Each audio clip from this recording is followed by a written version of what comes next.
ఇవాళ దురదృష్టం ఏంటంటే నేను దాదాపుగా 4 దశాబ్దాల సార్వత్రిక ఎన్నికలు బై ఎలక్షన్లు కూడా చూశాను. నేను ఎన్నికలైన మరుసటి రోజున దాడులు, హింసాత్మక వాతావరణం ఎప్పుడు నేను గమనించలా. చూసిన అనుభవాలు కూడా లేవు మాకు.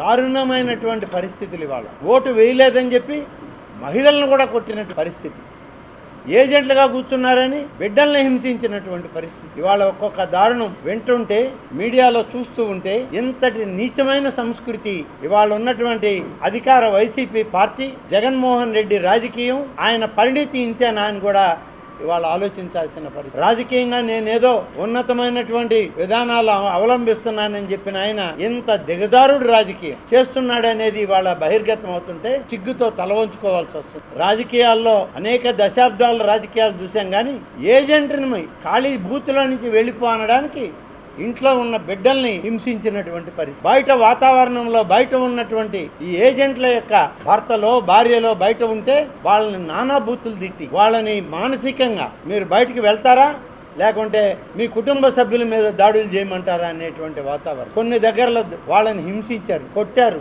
చివరికి ప్రాణం తీయడానికి కూడా సిద్ధపడ్డారు. ఏంటి అసలు ఏం జరుగుతుంది ఈ రాష్ట్రంలో?